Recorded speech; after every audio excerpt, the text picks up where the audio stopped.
muy importante el que tenemos por delante. Las jornadas dicen eso, mirando hacia adelante, nuevos retos en adicciones, nuevos retos en hacer proyectos, nuevos retos en seguir formando personas, nuevos retos en que los jóvenes, las personas que están con nosotros, sean protagonistas de su propia vida, sean los propietarios realmente de su vida y de su proyecto. Y en eso estamos todos. Y en eso están los que vinculan el nombre de hoy. Dice, ¿por qué juntáis adicciones y voluntariado? Pues que el voluntariado para nosotros es una parte fundamental de nuestro quehacer. Los salesianos consideramos que el voluntariado es una forma de transformar la vida de las personas, una forma de comprometerse diferente, una forma de hacer sociedad, una forma de poder vivir de otra manera. Y creo que hay que ponerlo en valor. Adicciones y voluntariado desde siempre estuvo unido y está unido en nuestra fundación y creo que es importante que lo tengamos en cuenta de cara al futuro. Es una apuesta de pasado, de presente y de futuro. Y creo que tenemos que seguir apostando en esa línea de trabajar con las personas. Por deciros, creo que también es importante que demos las gracias a todas las personas que se han comprometido con nosotros hoy. Después Cristina os irá dando el formato que vamos a utilizar, que esperemos que sea lo más ameno posible, que os lo paséis bien, que os podéis conectar y disfrutar un poco de los momentos, ¿no? Pero aquí ya quiero dar las gracias a las personas que van a estar con nosotros, a Javier, que hará la ponencia, a Carmen y Sara, que nos van a hablar de su experiencia, o de la mesa redonda, que estará Lucila, Ángel y mi amigo Vicente, que también estará por ahí, así es que después nos saludaremos también. Entonces, me parece muy interesante vuestra colaboración, creo que sin vosotros sería imposible hacer jornadas, y creo que este tema vale la pena porque también vosotros valéis la pena con vuestra experiencia, vuestro buen hacer, vuestro trabajo y vuestra forma de enfocar este tema. Creo que también es de recibo saludar y agradecer a la Consellería por su colaboración económica para muchos de nuestros proyectos y en este caso para este proyecto en concreto de voluntariado. Y yo creo que bueno, pues agradecer que también nos preste esa parte de sociedad que creo que también es importante, esa otra pata que yo creo que también necesitamos las entidades para estar apoyadas para poder desarrollar proyectos sociales dentro de esta transformación que queremos todos de este mundo. Sin más, creo que es importante que estemos atentos, que no decaiga esos 90 personas que estáis por ahí apuntadas. Si subimos, pues fenomenal y mucho mejor. Pero vamos, desde aquí ya os doy las gracias por haberos conectado un sábado por la mañana, todos juntos aquí, con más frío, menos frío, más calor, depende de donde estéis, pero realmente sentimos el calor vuestro aquí con nosotros, aunque no estemos juntos. Muchas gracias por estar ahí y continuamos y le paso la palabra a Cristina, que os va a presentar un poco cómo seguimos.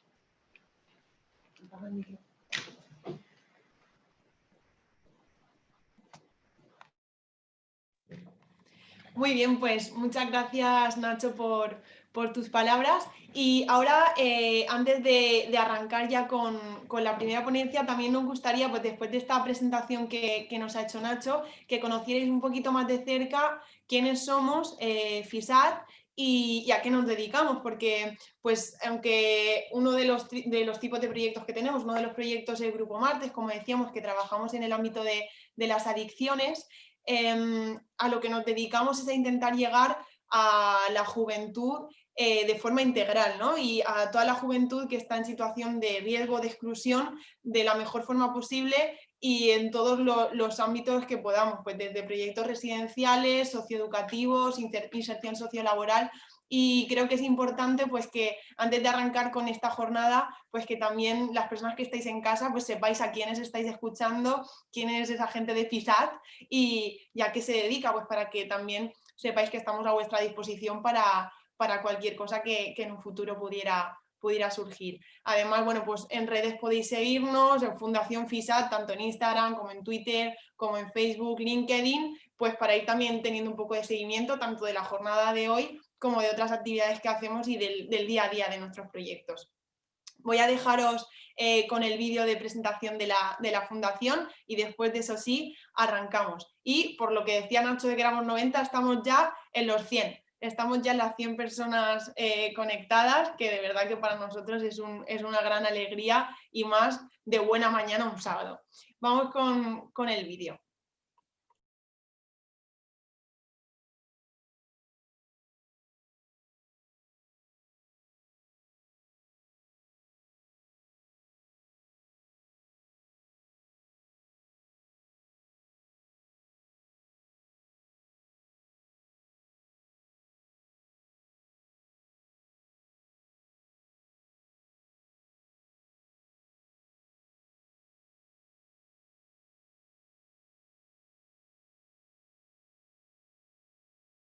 en casa o...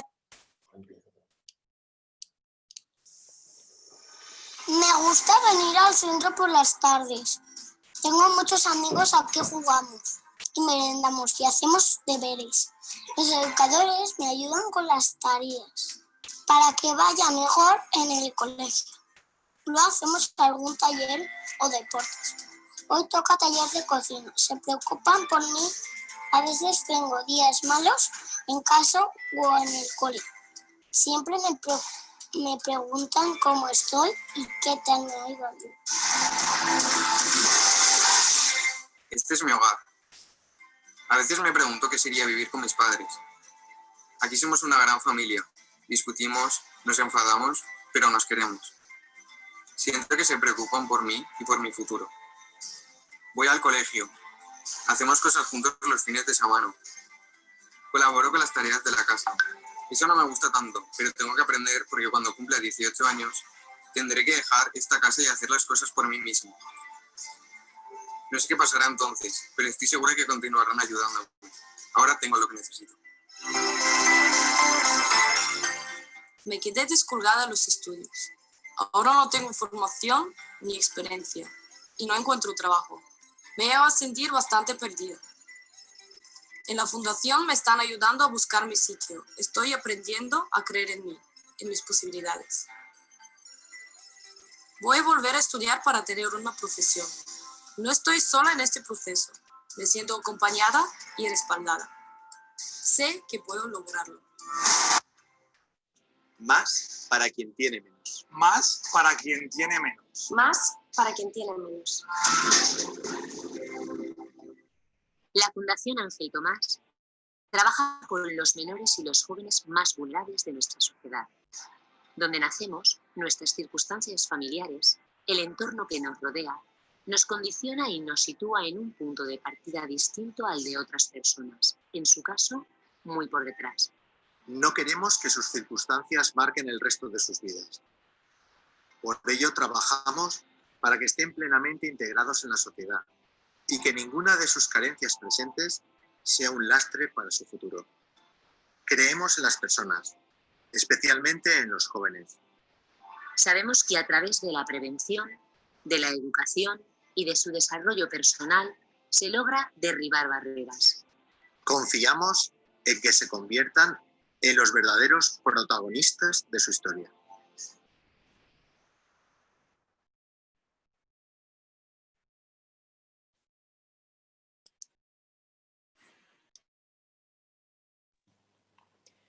Muy bien, pues ahora sí, arrancamos. Damos la bienvenida a las personas que se han ido conectando en los últimos minutos. Bueno, os pedimos perdón ya de antemano por los problemas técnicos que pueda haber habido ya y que va a haber en adelante, porque probablemente, pues eso, al ser un formato en el que todavía nos estamos habituando todos y todas, pues a veces vienen pues una cámara que se enciende o que no se enciende o algún audio que no se escucha, pero bueno, también agradecemos que estáis ahí en el chat y que enseguida nos avisáis si hay alguna incidencia. Entonces, bueno, recordar lo que hemos estado poniendo por el chat, y es que pues para saber un poquito finalmente de las personas que os inscribisteis, a las personas que finalmente habéis participado, hemos habilitado un enlace a un formulario que ya hemos pasado en alguna ocasión y que ahora volveremos a pasar por el chat. Simplemente para que rellenéis el formulario como que habéis asistido a la jornada, y si vais a querer certificado de participación, que eso pues como os decíamos un poco en los correos, va a ser para las personas que participen de forma íntegra. Entonces al final de la jornada, cuando acabemos la llamada de Zoom, cuando acabemos el seminario, os aparecerá una pregunta para que si queréis ese certificado y habéis participado de forma íntegra, podáis rellenarlo y nosotros desde aquí ya gestionar la emisión de ese diploma, de ese certificado. ¿De acuerdo? Entonces, ahora volveremos a pasar el formulario para que quienes no lo hayáis rellenado podáis rellenarlo y nos ponemos a ello. Y ahora sí, vamos a ir dando paso a esta jornada. Como ya anticipaba Nacho, vamos a tener 3 partes. ¿de acuerdo? La primera parte va a ser una ponencia sobre un tema en concreto que nos gustaría este año resaltar, que es el tema de prisión y de las personas privadas de libertad, que contamos ahora con Javier Virata, que ahora lo presentaré con un poquito más de detalle. Sí que disculpar ya la ausencia de Noelia, que es la subdirectora de tratamiento de Picasen, que por diferentes motivos no ha podido estar, pero agradecer también enormemente a Javier, que se mostró muy disponible enseguida y que pasó de la mesa redonda a esta ponencia inicial. Y bueno, ahora hablaremos un poquito más detalle de lo que nos va a comentar. En segundo lugar, vamos a conocer un poquito más de cerca esa relación entre voluntariado, el ámbito de las adicciones, y vamos a escuchar de primera mano 2 experiencias personales de 2 personas que viven su día a día como voluntarias o que tienen experiencia como voluntarias en 2 ámbitos diferentes relacionados también con adicciones. Y luego, pues para finalizar, vamos a tener esa mesa redonda en la que daremos pie a ese gran tema del que también hablábamos al darle título a esta jornada, que es esos retos, ¿no? ¿Qué retos de futuro se nos presentan en el ámbito de las adicciones y más ahora en este panorama de incertidumbre y de inestabilidad que estamos viviendo, ¿de acuerdo? Entonces, bueno, pues como decía, para empezar, agradecemos a Javier Vilalta que esté con nosotros y con nosotras. Voy a tirar de chuleta ahora mismo para presentarlo porque tiene muchas cosas, tiene un largo currículum y creo que es importante no dejarse nada. Buenos días, Javier. Hola, buenos días, ¿qué tal? ¿Cómo estáis todos y todas? Ver, sí que se le oye, ¿verdad? Voy a ver yo si te oigo, que yo tengo esto desactivado. A ver. ¿Oímos a Buenos Javier? días, ¿qué tal? ¿Cómo estás? Ahora lo oigo yo también, que no lo oía. Muy bien. Perfecto. Bueno, pues como decía, voy a presentarte, voy a hacerlo de la mejor forma posible, tirando de chuleta. Bueno, para empezar, Javier es director de la asociación AMBIT, que ahora nos contará él un poquito mejor qué es lo que trabajan desde la asociación. Es patrono de la Fundación Maides, impulsor del Observatorio de Derechos Humanos de Salud Mental y Prisión, que es el tema que hoy nos trae, que muchas veces se desvincula, ¿no?, el tema de las adicciones con el de la salud mental, y realmente son 2 temas que están totalmente vinculados, así que es de eso de lo que nos va a hablar. Es director del Festival Internacional de Cine y Derechos Humanos de Valencia hasta el año 2019. Es docente en el Máster de Derechos Humanos, Paz y Desarrollo Sostenible de la Universidad de Valencia, docente del Máster de Cooperación al Desarrollo también de la Universidad de Valencia, productor de proyectos culturales en materia de derechos humanos, y se define como una persona amante de las personas. Yo creo que con eso lo definimos todo. Hablando de derechos humanos, hablamos de esa base a partir de la cual tenemos que partir para todos los proyectos sociales. Nosotros desde la Fundación intentamos partir de esa base, ¿no? Esos mínimos que todas las personas de forma básica tendríamos que tener, sin importar de dónde vienes, hacia dónde vas y qué es lo que has hecho en tu vida. Entonces creo que es un enfoque muy importante desde el que nos va a hablar Javier, el enfoque de derechos humanos. Y nada, sin más, darle las gracias, darte pie a que empieces a contarnos y comentar que, bueno, en teoría todo el mundo tenéis la opción de hacer preguntas. Entonces, las preguntas que formuléis, aunque a vosotros y a vosotras no os aparezcan, nos aparecerán a nosotros, y en función de los tiempos y de las preguntas que vayamos recibiendo, se las iremos haciendo a Javier, sobre todo al final de su intervención. ¿De acuerdo? Y poco más, yo me callo ya, que ya está bien. Te dejo hablar a ti, Javier, que eres el que tiene muchas cosas interesantes que contarnos. Muy bien, muchas gracias. En primer lugar, agradecer a FISA por la confianza depositada. La verdad que estoy sorprendido, primero porque sí que es verdad que estoy acostumbrado a dar ponencias, a hablar de diferentes experiencias, sobre todo dar voz a los que tristemente no pueden tener voz, y es uno de los papeles que realizamos, ¿no?, en nuestras entidades. Asociación AMBIT forma parte de un colectivo de entidades que forman la COEP, que es la coordinadora de entidades que trabajamos en el entorno penitenciario, que está ahí Grupo Martes, forma parte del Grupo FISAL, ¿no? Y nosotros, la verdad que pensamos como este marco es fundamental, el voluntariado, como dice de la cortina, y nosotros compartimos, es fundamental para impulsar proyectos, ¿no? para nosotros, desde nuestra perspectiva o la mía personal, creo que debe ser un voluntariado que nunca sustituya al empleo o empleos profesionales, pero sí que es verdad que es fundamental en 3 áreas, ¿no? Una, la impulsar proyectos cuando no se disponen recursos. 2, poder realizar voluntariado perfectamente y dirigido a sensibilizar aquello que queremos denunciar o realizar. Y tercero, precisamente para poder hacer acciones políticas de denuncia, ¿no? Y os agradezco mucho esta ponencia, poder participar. La ponencia se llama Mirando hacia adelante, ¿no? Tristemente, y digo tristemente, un sábado por la mañana pues me va a tocar contar una película.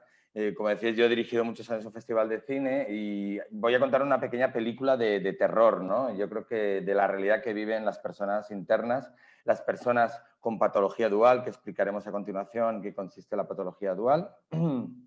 Y luego explicaremos cuál es la situación en el marco del Estado español de las personas con problemas de salud mental en las prisiones, ¿no? ¿Se me oye bien? ¿Todo bien? Sí. Se te oye perfectamente. Ah, vale, como ha cambiado la pantalla... Vale, nada, no, lo he cambiado para que así ya te veamos a ti solo, pero no te preocupes que somos 117 personas detrás de la cámara bien, escuchándote. Seguimos. Así que vale, pues, estamos aquí. Pues para nosotros es muy importante dar a conocer esa realidad, ¿no? Y yo es un sábado por la mañana y agradezco que no es muy fácil hablar de vulneración de derechos humanos, pero nos encontramos en un plano en el ámbito penitenciario que esa es la realidad, ¿no? Os voy a compartir una primera diapositiva. No sé si, a ver, si podéis compartirla vosotros, la comparto yo. De mi presentación, en la que habla de la realidad, ¿no? Inténtalo tú, Javier, intenta presentarla tú, vamos a probar. Vale, intento yo, vale, perfecto. Muy bien. Y si quieres te decimos, vale, a ver si te podemos ver al mismo tiempo que la presentas. Muy bien, voy a intentarla compartir yo, a ver qué me sale por aquí, patología dual. Abajo, aquí. compartir pantalla. Mira, aquí la tengo, ya se está compartiendo, ¿no? Sí. Sí. Mira, podemos ver a Javier al mismo tiempo que lo vemos arriba, ¿verdad? Al mismo tiempo que su presentación. No, a él no lo vemos. Espera, una diapositiva, no, aquí. Perdona porque es mi primera ponencia online. Pero bueno, aquí lo veis, voy a intentar hacerlo en grande. A ver. Así que vemos ya todo lo que tienes en pantalla, Javier, y te vemos a ti en chiquitito. Bueno, ahora, ahora estarán viendo el logo de FISAT, pero cuando tú hables te verán a ti. Vale. Vale, en esta diapositiva lo que planteamos es la realidad que nos encontramos, ¿no? En Estado español nos encontramos con 400... Javier, un segundito, que no vemos la diapositiva. ¿No la veis? Entonces, a ver, un segundo. Que está en pausa, compartir, a ver, ahora... Es que estamos viendo la carpeta, probablemente cuando le des a compartir pantalla te da a elegir qué parte de la pantalla quieres compartir. ¿Vale? Mira, ¿ya ahora? A ver, un segundo. Todavía no. Deja de compartir y vuelve a compartir, teniendo el Power abierto. Esa es la parte que ahora tendré que saber cómo se hace, perdonar. Porque no te preocupes. Que no deja de compartir, vale, perfecto, ya está. Vale, y ahora intenta compartir de nuevo. Dale otra vez a compartir. Vale. A ver si ahora te deja seleccionar compartir el... Ahora sí que lo vemos. Vale. Pues esta diapositiva lo que viene a establecer, cuál es la realidad que nos encontramos en el Estado español, ¿no? La realidad es que se producen 405.348 infracciones en torno al consumo, a la venta de drogas, ¿no? El uso de tenencia son 392.900 sanciones y en materia de venta 12.448 delitos que se cometen, ¿no? Os voy a enseñar este cuadro. Una de las cosas que vamos a hablar hoy, no sé si todos y todas conocéis, pero ¿qué es la patología dual? Bien decía antes la compañera, creo que es un error, en el Estado español se separa lo que es la adicción de lo que es el trastorno mental, o las personas que padecen trastorno mental. Pero las personas que tienen trastorno mental, pero consumen cualquier tipo de estupefacientes, a eso se le llama patología dual, ¿no? Que veremos a continuación, voy a dejar de compartir. Bueno, las personas con patología dual suelen identificarse con uno de los dos roles, o adicción o trastorno mental, ¿no? Y son las personas que más acuden a urgencias y más requieren de hospitalizaciones, ¿no? Estas personas, a su vez, son las personas mayormente vulnerables a nivel laboral y social. y lo que hace que tengan un alto nivel de recaídas y dificultad de seguir en su tratamiento, ¿no? Y la que entiende que no encajan en los servicios de ayuda actualmente. Voy a salir de aquí de la pantalla. Esto hay que salir un momento. A ver, sin dar diapositiva, voy a salir de...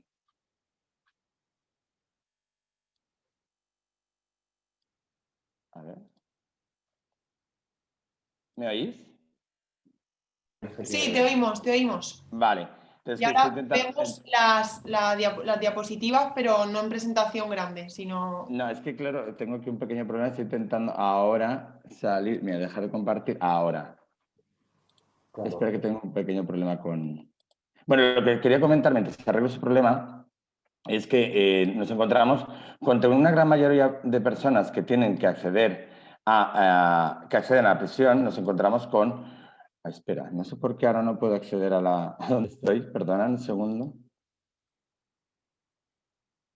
Bueno, voy a seguir con las diapositivas. Ahora un segundo. A ver, ahora.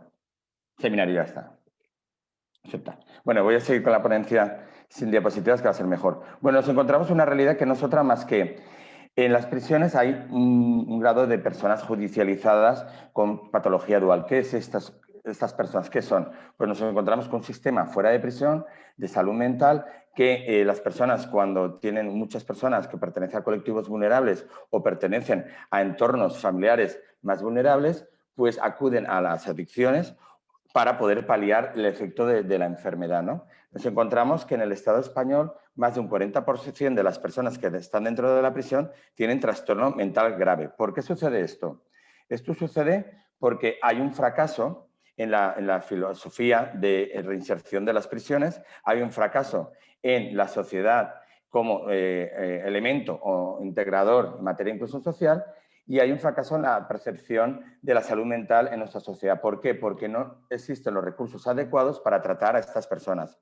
En los años 90 se cerraron los centros psiquiátricos, que evidentemente no eran una panacea, yo creo que fue evidentemente un gran acierto el cierre, pero se abandonó lo que es la atención primaria de personas con problemas de salud mental. Lo que es la normativa sanitaria pone casi siempre el foco en las adicciones, las desvincula de los problemas de salud mental y tienen un tratamiento diferente. En el marco de la Comunidad Valenciana, que es el que trabaja mi entidad, aunque tenemos ámbito estatal, nos encontramos, por ejemplo, la Consejería de Sanidad es la competente en área de adicciones y la Consejería de Igualdad y Políticas Inclusivas, que son, por los que no sean de Valencia, de la Comunidad Valenciana, así entenderlo, son la entidad pública que se encarga de la reinserción de personas o la inclusión social. Está totalmente separado. Eso hace que se perjudiquen los derechos que veremos a continuación de estas personas como pacientes, ¿no?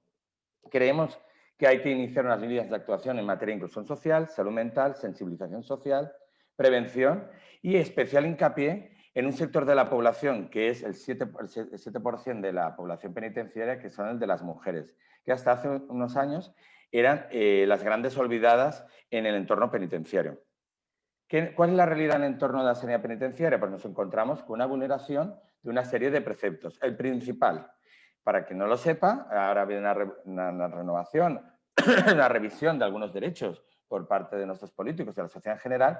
La finalidad de las prisiones no es otro más que la reinserción. Es decir, todo lo que no vaya dirigido a la reinserción en nuestra sociedad estará vulnerando los principios constitucionales. Y abro un paréntesis. A mí siempre cuando me preguntan ¿cuál es su opinión sobre la prisión permanente revisable? Pues que no cabe debate, porque la Constitución española establece que la finalidad de las penas es la reinserción.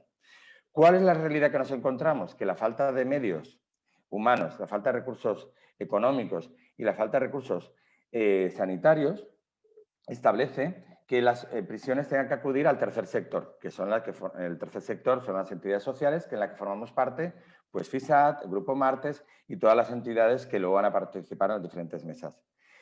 Nos encontramos una vulneración de diferentes derechos actuales. El primero es la vulneración de la Ley Estatal de Cohesión y Calidad Sanitaria, que establece desde el 2005 que la competencia en materia sanitaria, es decir, toda la salud, no solo en materia de adicciones, y solo en materia de, por ejemplo, de salud mental o salud en general, es competencia de las comunidades autónomas.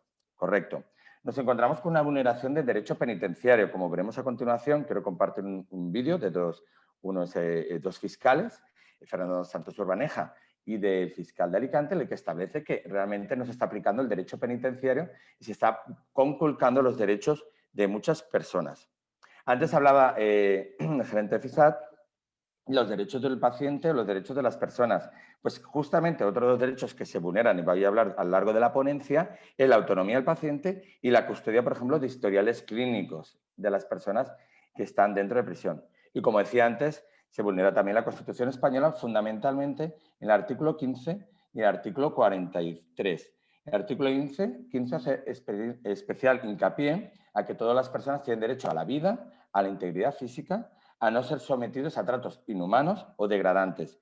Y aquí es una de las cuestiones, como os comentaba al principio, de la película de terror o de miedo que vamos a ver a continuación. Porque como dice la ponencia, el título de la jornada de hoy, hay que mirar hacia adelante, pero para mirar hacia adelante hay que conocer la realidad con la que nos encontramos. ¿Correcto? Pues yo quería comentar más cuestiones. Otras cuestiones que se vulneran, nos encontramos con una vulneración de tratados internacionales, por ejemplo, en las convenciones, por ejemplo, de derechos de la persona de discapacidad, que nosotros desde AMBIT defendemos la terminología de diversidad funcional, pero la legislación actual internacional habla de derechos de personas con discapacidad. Vaya por delante que nosotros consideramos que las personas con problemas de salud mental no son personas discapacitadas, sino son personas, como establece el catedrático, además prestigioso psiquiatra Manolo Gómez Benito, la salud mental es un estadio por el que todos y todas vamos a pasar a lo largo de nuestra vida. Pero nos encontramos, por centrarnos en una cuestión muy importante, el derecho sanitario. Pensamos, en el Estado español, que cualquier persona, sea presa o no sea presa, tiene los mismos derechos sanitarios dentro de prisión que fuera. Pues este es el primer dato que quiero daros. Eso no es verdad, eso no es cierto. Existe un derecho sanitario general para la ciudadanía, fuera de las prisiones, y luego existe otro derecho sanitario que es el derecho sanitario, bueno, es el personal sanitario de las prisiones, que está separado de la sanidad general. Y ahí es el primer problema que encontramos en el ámbito de adicciones y en el ámbito de salud mental. ¿Por qué? Porque no existe la misma ratio de personales profesionales dentro de prisión que fuera. Por ejemplo, todos los profesionales sanitarios, y de aquí quiero agradecer el esfuerzo que están haciendo por lo que veréis a continuación, son médicos o médicas de carácter general. No hay especialidades dentro de las prisiones y esto es una de las primeras vulneraciones de los derechos de los pacientes, de las personas presas actualmente en el Estado español. Nos encontramos otra cuestión, que no está comunicado con carácter general, el sistema informático de sanidad general no está conectado con el de prisión. Quiere decir que cuando una persona de la calle entra dentro de la prisión, su historial clínico se queda en el muro de la prisión. En el ejemplo de Picasen podemos hablar que solo una persona, que en este caso sería la subdirección médica, puede acceder al historial desde hace 2 años, 3 años, al historial médico de las personas, pero no pueden grabar, no pueden informar qué es lo que le acontece dentro de la prisión a esa persona, ¿no? Eso genera, no sé si conocéis todos los que estáis más allá de las pantallas, que en el Estado español tenemos una serie de... Hablo de Estado español porque sí que hay personas extranjeras. Hay una serie de cuestiones muy importantes. Cuando se comete un delito y se va a juzgar ese delito, algunos jueces y juezas pueden determinar unas medidas preventivas. Unas medidas preventivas puede ser, por ejemplo, embargo del patrimonio, puede ser, por ejemplo, secuestro de información o embargo de información, o poner preventivamente a esa persona dentro de prisión. Luego veremos a continuación que en el ámbito de la salud mental, uno de los problemas que nos encontramos es cómo accede una persona judicializada. Nosotros hablamos de personas judicializadas, aquellas que tienen adicciones, aquellas que tienen un problema de salud mental o que tienen patología dual. ¿Os acordáis? Vale, muy bien. ¿Cómo acceden esas personas? Con carácter general, muy bien, dice, para los que no sepáis, Picasen en la prisión de la zona de Valencia. Lo explicaremos. Sí, nosotros trabajamos en todas las prisiones de la Comunidad Valenciana. Picasen, que es la prisión de Valencia, que es la más grande del Estado español. Trabajamos con Villena, trabajamos, que es otra prisión de la provincia de Alicante. Trabajamos en el Hospital Psiquiátrico de referencia estatal, que está en Alicante. Trabajamos en Albocácer y estamos empezando a trabajar en la prisión de Castellón.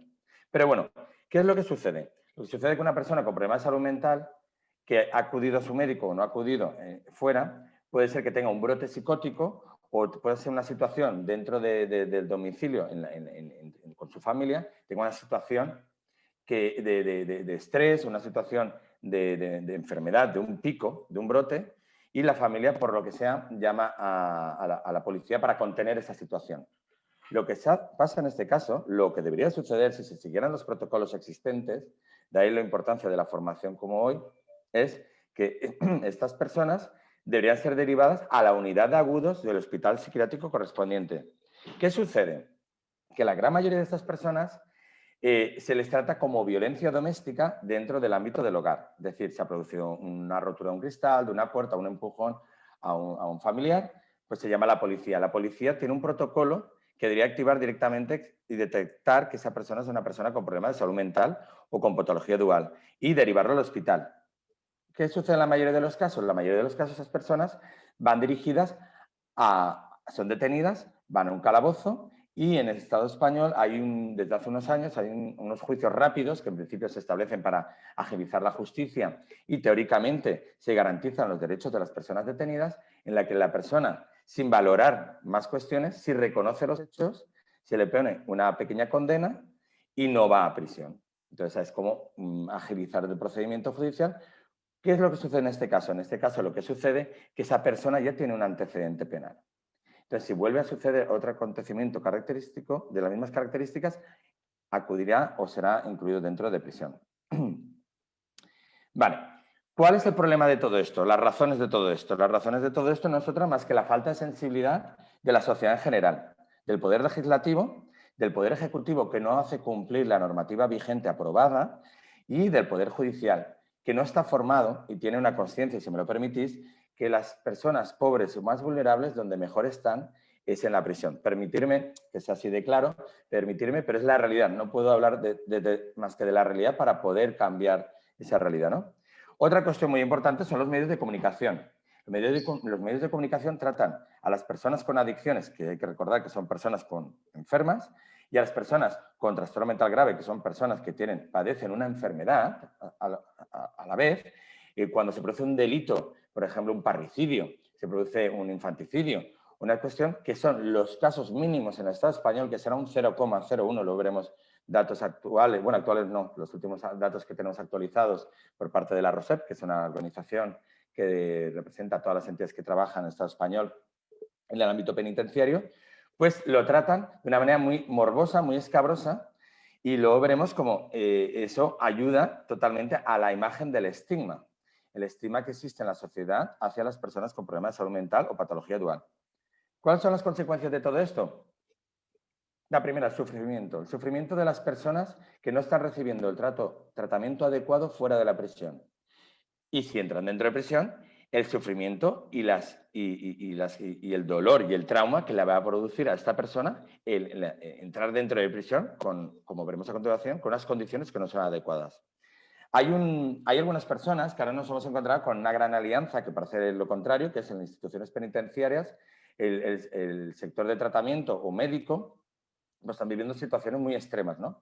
Entonces, de hecho, hay un antiguo director, que es el director ahora del CIS de Cantabria, que llega a hablar que la prisión produce muerte biológica. Lo dice Miguel Mateo, que establece que el tratamiento o el acompañamiento dentro de prisión y la atención médica que se recibe o del paciente es tan mínima que al final la persona que entra en prisión pues genera un gran deterioro físico de la misma, ¿no? Luego también se habla, y veremos a continuación, de lo que se llaman puertas giratorias, ¿no? Las puertas giratorias quiere decir que determinadas personas con problemas de salud mental o con adicciones, continuamente entran en prisión, salen de prisión. Entran en prisión, salen de prisión. Porque veremos que desde hace 5 años y durante toda la democracia, el Código Penal español se ha ido endureciendo y sobre todo siendo muy duro con aquella parte de la población que la sociedad estigmatiza, que no es otra más que la gente pobre, lo que llama de la cortina aporofobia. Nosotros, la realidad que vivimos en nuestro país es que no queremos gente pobre en las calles y pensamos que donde mejor están es donde no las vemos. ¿Dónde? Detrás de un muro. Tenemos 2 tipos de muros en nuestro país, el de las prisiones y de los centros de internamiento de extranjeros, que no es otra cosa más que cárceles para personas pobres y migrantes. ¿Vale? La otra cuestión muy importante que nos encontramos son las medidas coercitivas que nos encontramos actualmente. Hace un año exactamente, hubo un caso en España sobre un matrimonio que cometió un delito que se está juzgando, que fue un infanticidio. No se sabe muy bien lo que aconteció, lo digo para que pongamos los datos. Y salió en prensa continuamente este caso, ¿no? Sucedió en Valencia y lo que se determinó y se detectó en ese caso es que tanto la madre como el padre se habían ido dando casos de falta del tratamiento adecuado en materia de salud mental, que la policía y los servicios sociales correspondientes no habían actuado de manera correcta. Es una cuestión que nosotros en AMBI lo vemos, lo explicaremos qué es lo que hacemos, pero a esta semana mismo nos ha pasado a nosotros. Nosotros hemos tenido un caso de violencia con una usuaria dentro de una de nuestras viviendas. Nosotros hemos acudido a servicios sociales, hemos acudido a las unidades de urgencias de los hospitales y en todos los casos no ha sido derivado al recurso adecuado. Y en esos casos se sabe que esa situación puede derivar en una violencia muy extrema. ¿Pero por qué? Porque esa persona no ha recibido el tratamiento adecuado.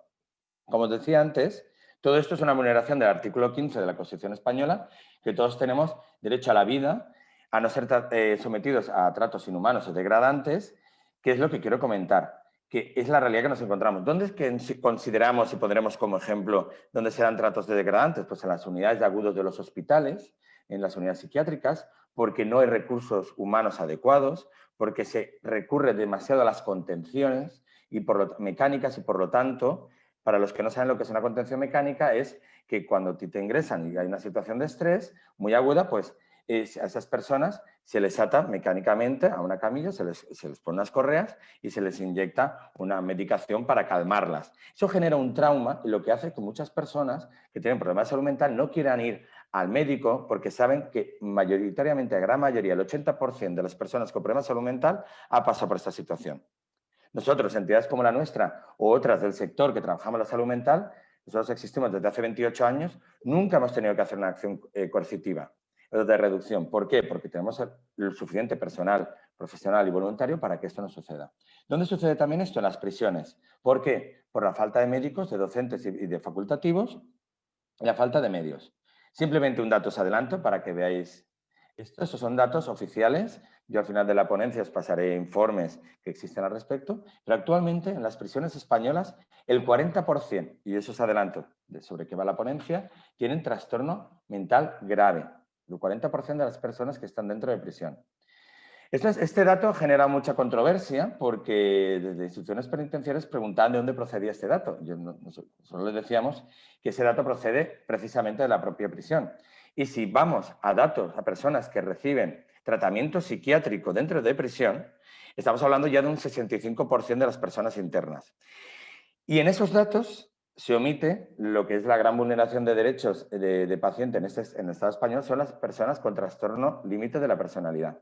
Eso espero que alguno de mis compañeros lo desarrollen luego, porque intento no ir muy rápido, si voy muy rápido me lo decís, pero intento que se comprenda todo lo que quiero transmitiros. Luego el otro derecho vulnerado, derecho fundamental y derecho de la Constitución española es el artículo 43, es el derecho a la salud, que compete a los poderes públicos garantizarlo. Y vuelvo a insistir, las personas que están en prisión no pierden en España un Estado de Derecho social y de derecho esa cuestión. Vale. Otra de las cuestiones que se vulneran actualmente, y quiero recordar, son el Convenio de Naciones Unidas sobre los derechos de las personas con discapacidad. Concretamente, el artículo 3 establece que no se permitirá el trato degradante. La falta de recursos médicos, psiquiatras, es un trato degradante que causa daño, ¿no? No se concibe si actualmente con la situación de COVID, recordar lo que está pasando no solo en el Estado español, sino también en el resto de Europa y en el mundo, es que debido a la atención de pacientes de COVID se está dejando de atender a otros pacientes con otras patologías. Pues imaginaros, un dato que os adelanto, en los centros penitenciarios, desde hace 2 años, por ejemplo, el centro penitenciario de Picassent, con 2.400 internos e internas, pues ya no me voy de hace 2 años, pero desde febrero ya no tienen psiquiatra. Desde hace 1 año y pico no tienen atención médica primaria, es decir, que todo lo que se trata son asuntos de urgencias. Y luego veremos a continuación que de los 26 médicos y médicas que tienen que tener, actualmente tienen 8 médicos. O sea que estaríamos incumpliendo el artículo 3 de la Convención de Naciones Unidas y por lo tanto una vulneración de la Constitución española al no adoptar y poner los medios adecuados para para atender a las personas. Nosotros hablamos de maltrato separado, porque no se está dando un buen trato, ¿no? Porque además estamos en un entorno complicado que si se habla de maltrato, otras cuestiones, pues hay que probarlo, ¿no? Pero sí que hay un maltrato porque no hay un trato adecuado, ¿no? ¿Por qué? Porque no se considera de manera correcta, los pacientes no reciben un tratamiento médico adecuado y no existen los suficientes profesionales sanitarios dentro de prisión. Ejemplos. Voy a poner un ejemplo, pues por ejemplo, el que os he comentado antes, la situación de las personas preventivas que están dentro de prisión y tienen difícil acceso a la sanidad penitenciaria general porque no hay atención primaria. El no acceso al historial clínico por parte de los facultativos establece y dificulta su tratamiento. La falta de recursos humanos que hemos adelantado actualmente. Y ahora dejo aquí una cuestión. Actualmente se habla y que la necesidad de abrir nuevas prisiones, abrir nuevos recursos, porque actualmente en el Estado español hay entre 61.000 y 65.000 personas reclusas en el Estado español. ¿Quién dice esto? No lo decimos en AMBI, lo dice instituciones penitenciarias, las ONGs, lo dice el programa Puente, que es el programa que habla sobre... no sé si... Y aquí me sale, pero no es para mí, la pregunta me llega. La asociación ARDA, ROSEP, la Asociación Española de Neuropsiquiatría, lo dice el Defensor del Pueblo y el Síndic de Greuges, que es el Defensor del Pueblo valenciano. A mí me gustaría ahora compartir una pantalla, no sé si los compañeros de FISAL la comparto yo o la comparten ellos. Lo que tú prefieras, Javier. ¿Quieres que Pues yo casi prefiero que lo compartáis vosotros porque si no se me va mía. Es la Vamos a hacerlo diapositiva. nosotros y así Sí. tú creo que vas a poder verte al mismo tiempo que compartes. Genial. Vamos a ver la Un diapositiva. minutito. Exacto, vamos a compartir las diapositivas en las que habla de la situación actualmente dentro de las prisiones, ¿no? El tipo de delito en España. Voy a ir hablando, ¿vale? Pues mira, el tipo de delito en España, que son datos de 2014 porque no están muy actualizados, porque la ROSEP, que es la entidad que nosotros pertenecemos y es una entidad estatal, pues le faltan recursos también. Esa es otra cuestión para dar datos actualizados, ¿no? Por eso nosotros luego hablaremos de lo que estamos impulsando, que es el Observatorio de Derechos Humanos, Salud Mental y Prisión, ¿no? Porque hay que recordar que al final todas entidades como FISAL, como Grupo Martes, como nosotros, como Proyecto Hombre y Colaborar, al final estamos muy limitados por los recursos que disponemos, que son limitados, y de ahí agradecer la importancia que tiene el voluntariado siempre en el apoyo de impulso de proyectos. Pero bueno, los delitos que se cometen en España, el 76% es contra el patrimonio. Delitos de seguridad colectiva, un 3%, que eso vendría a ser datos de delitos de terrorismo, delitos... Otras infracciones penales, un 5%, y datos contra personas y la libertad, un 16%. Lo vengo a decir porque la imagen que se transmite continuamente en los medios de comunicación, que España es un país inseguro, que se cometen muchos delitos, porque los programas sensacionalistas, sobre todo los tramos que hay desde las 10 hasta la 1 y los que se comprenden en la franja horaria de la tarde, pues cogen un asunto 2 y dan esa sensación. Porque eso lo que hace es que al final todas las medidas de reinserción no se aplican, lo que se aplican son medidas de represión para que las personas acaben dentro de prisión. La tasa de delito que nos encontramos en España, comparado con la cooperación europea, ¿vale? Nos encontramos con que la gran mayoría de los delitos cometidos en España son robos domésticos, robos, y solo un 5% de los delitos, si vamos bajando, lo veréis muy bien, mira, se me ve aquí, genial, así. Sí, vamos bajando. Vale, perfecto. Perdona porque, como os decía antes, ya es mi primera ponencia online y está siendo un reto importante. Eso es un poco lo que hemos estado viendo. Bueno, pues la gran mayoría de delitos... Javier, confírmame en cuál me tengo que parar. Sí, esa es la que empieza las tasas de delito. Sigue bajando. Muy bien. Pues veréis la pantalla que llegaremos, pues de homicidios es el 0, mira, son dos más. Aquí nos quedamos. La tasa de comparación de delitos que se cometen es un 0,01. O sea, imaginaros la información que nos llega a la sociedad en general, ¿no? Si pasamos a la siguiente pantalla, veremos, que aún no la voy a comentar, esto lo dice, y os recomiendo que leáis los libros de un jurista y reconocido persona activista que trabaja en la sensibilización en materia de prisiones, que es Julián Ríos. Él lo dice, las prisiones están hechas para la gente pobre. O sea, el 90% de la gente que está en prisión son personas pobres. Y eso lo podemos garantizar tanto Grupo Martes como FISAL, como Proyecto Hombre, porque nosotros tenemos recursos, trabajamos dentro de prisión y tenemos recursos propios fuera, ¿no? Nosotros, una experiencia que yo tengo personalmente es que nos encontramos gente que no les ha quedado otros recursos más que cometer delitos para poder subsistir, ¿no? Vale. Sí, podríais disponer, Raquel, de todo el material de la ponencia. No, vamos a la pantalla de antes. Muy bien. Esta es la realidad. Estos son datos oficiales del 2015. Esto se ha agravado actualmente porque os comentará luego desde Proyecto Hombre del Grupo Martes que en los últimos dos años ha habido una escalada de consumo de adicciones en el Estado español, bueno, en todo el mundo, y que han aparecido nuevas drogas sintéticas que están agravando, que derivan, no son tanto placenteras, sino que derivan a situaciones muy violentas que hacen que muchas personas acaben con delitos muy pequeños cometidos dentro de prisión.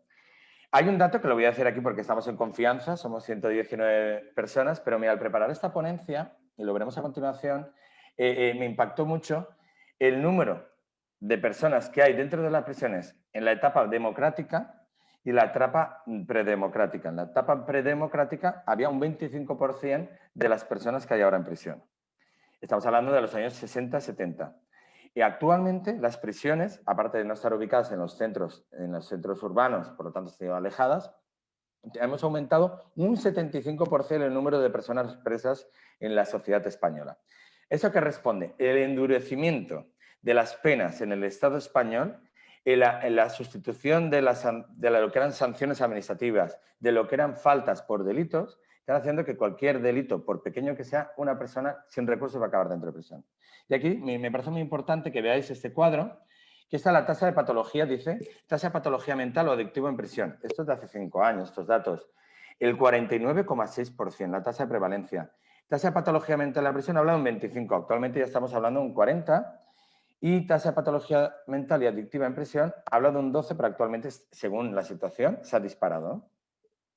Los delitos cometidos por personas con enfermedad mental, porque son con terminologías obsoletas, habla de delitos de robo, delitos con salud pública, otros un 25%, y muy pocos contra personas. Es decir, ese binomio entre violencia y salud mental no es cierta. Es verdad que se puede producir una situación de brote, una violencia doméstica puntual, pero delitos de sangre cometidos por personas con problemas de salud mental son mínimos y normalmente responden a la carencia de una atención adecuada durante este tiempo. Y si pasamos a la siguiente ponencia,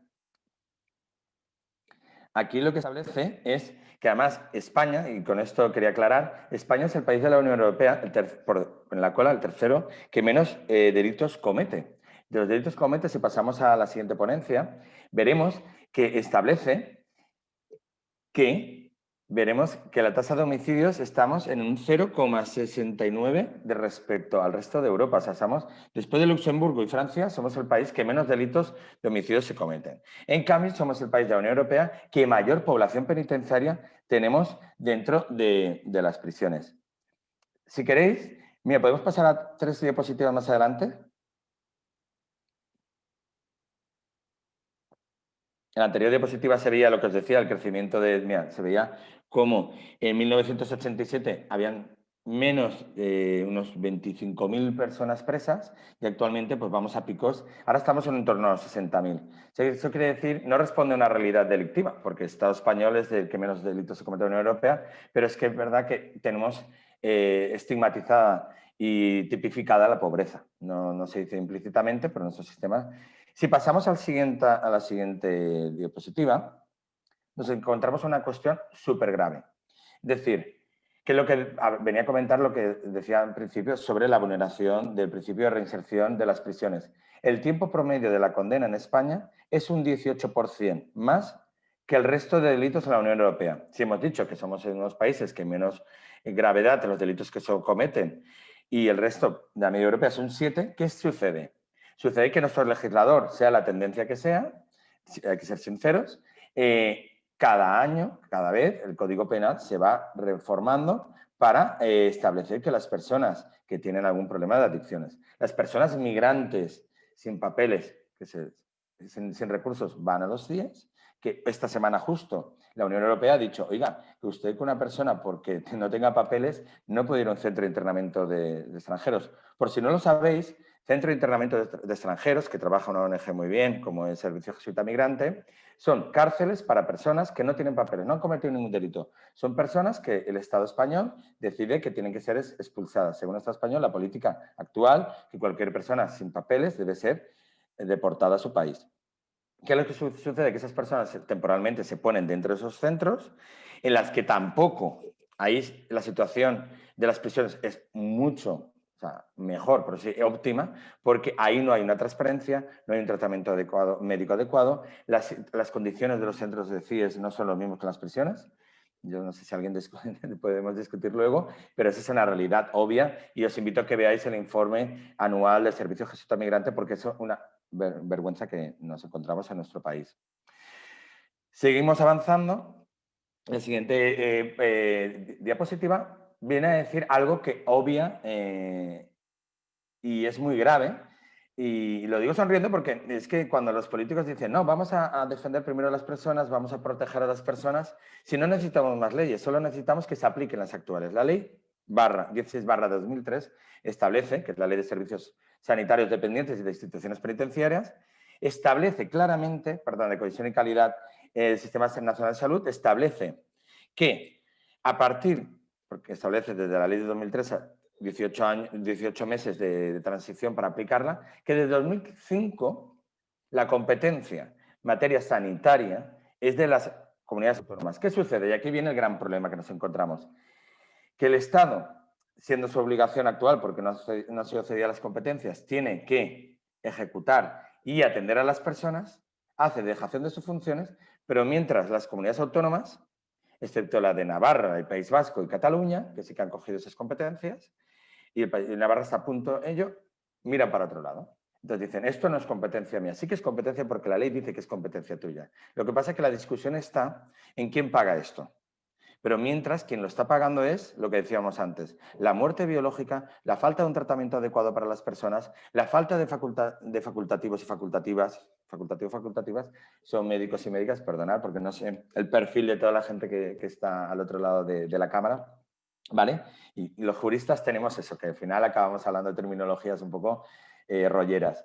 Eso es muy importante. Y eso, todas las personas que salís de aquí, de la ponencia de hoy, tenéis que tener muy claro que actualmente los derechos penitenciarios, los derechos sanitarios de las personas que están dentro de prisión no se están cumpliendo.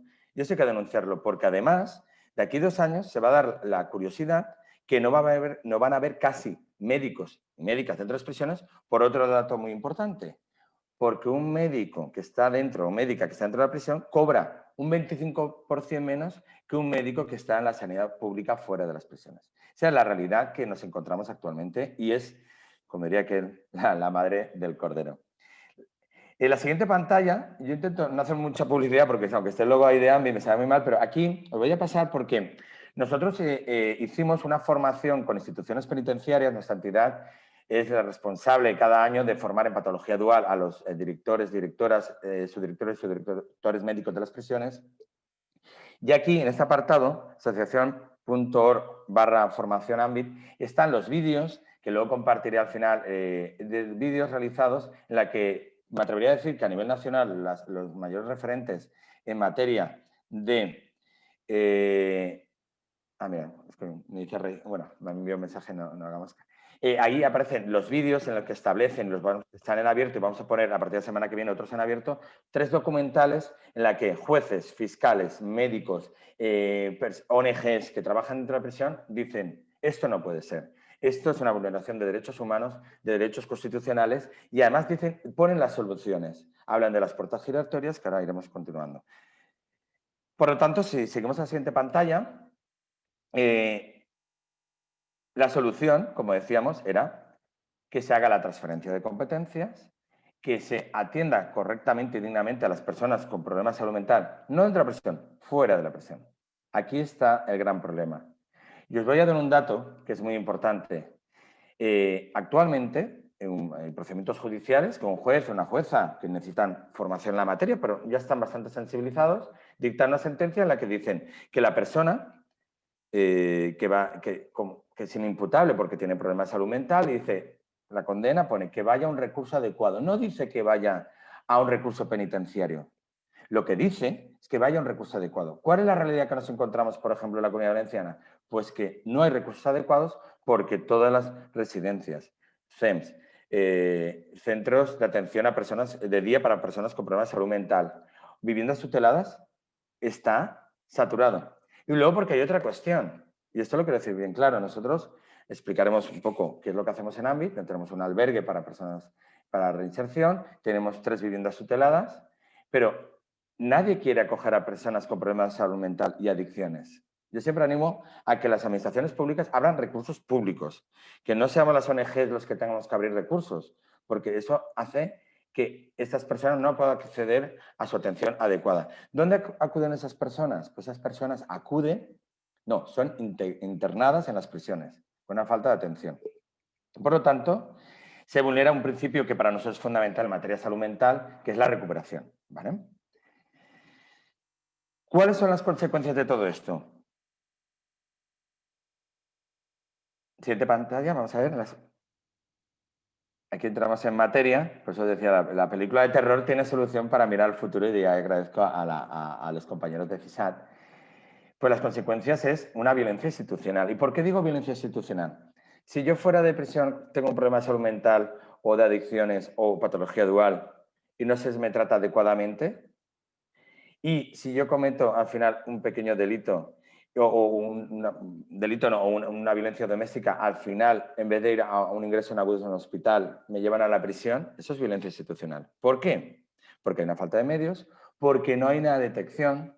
Estamos hablando en todo momento de personas adultas, pero tenemos aquí un gran problema, y eso explicará muy bien los compañeros expertos en adicciones, con los adolescentes. ¿Qué pasa con los adolescentes, con los jóvenes que están en viviendas de acompañamiento como tiene FISAT, viviendas de acogida, viviendas que se trabaja la reinserción, la formación, las adicciones, y llegan a los 18 años y la ley establece que tienen que irse a la calle? Pues tenemos un problema serio. Porque en ese momento, además, es donde más acuden a la adicción, para paliar su situación que tienen actualmente. Y no solo la adicción, estamos hablando, que eso Vicente Andrés lo hablará muy bien, no solo la adicción de psicofármacos, sino que estamos hablando de adicción al juego, adicciones muy peligrosas que actualmente es una gran pandemia para nuestra sociedad, mucho más allá que el COVID. Hemos puesto el foco en el COVID porque nos afecta a la población en general, pero hay una pandemia en nuestros jóvenes que son las adicciones al juego y luego al juego y a las sustancias artificiales o químicas, ¿no? Eso tenemos un problema. La no detección es un problema serio, que ahí habría que mejorar la atención primaria, fundamentalmente. Las consecuencias de no tener un acceso al historial clínico establece que un juez, cuando va a emitir una sentencia, la ley dice que tiene que tener todos los conocimientos. El único conocimiento que tiene el juez es cuando una persona acude al instituto forense, porque el juez lo deriva al instituto forense, en este caso, le hace una serie de preguntas en ese momento. ¿Por qué no se acude a los historiales clínicos de psiquiatría, a los historiales clínicos de esa persona para saber si tiene antecedentes o no?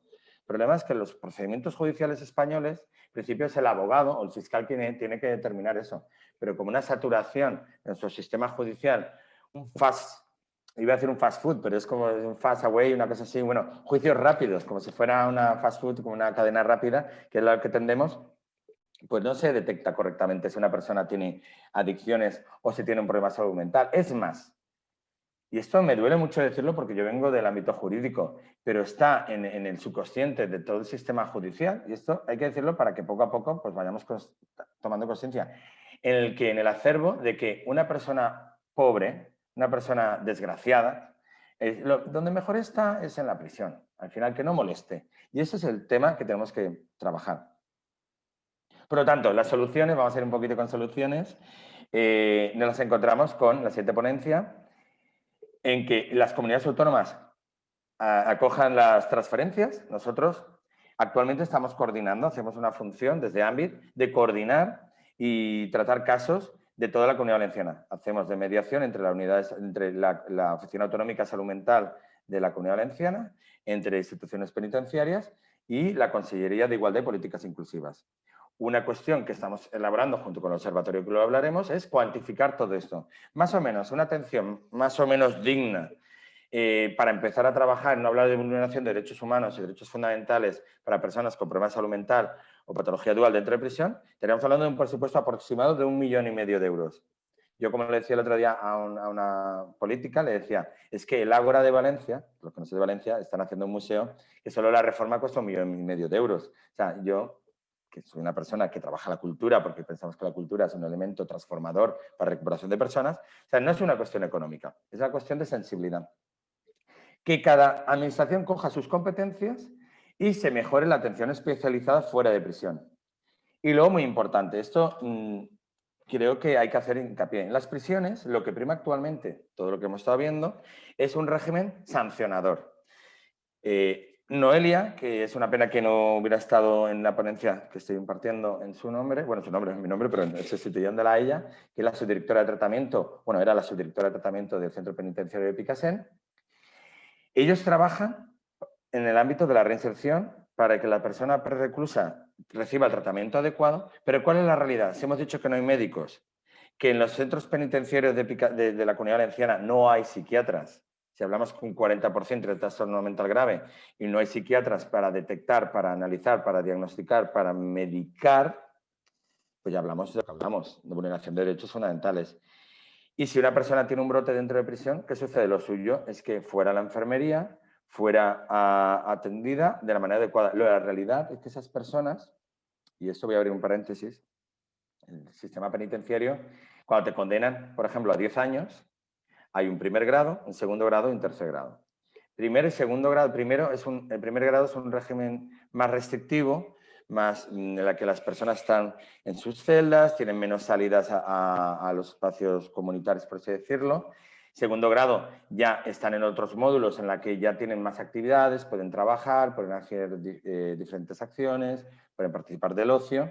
Y el tercer grado es cuando ya las personas en España, depende del delito, a partir de la mitad de la condena, pueden empezar a optar a permisos penitenciarios y a partir de 3/4 de la condena pueden cumplir la condena fuera, lo que se llama el tercer grado, en la que para trabajar, que es lo que hacemos todas las entidades que participan en la jornada de hoy, es acompañar en la reinserción, en el tratamiento de adicciones, en cuestiones de violencia de género, en cuestiones de formación.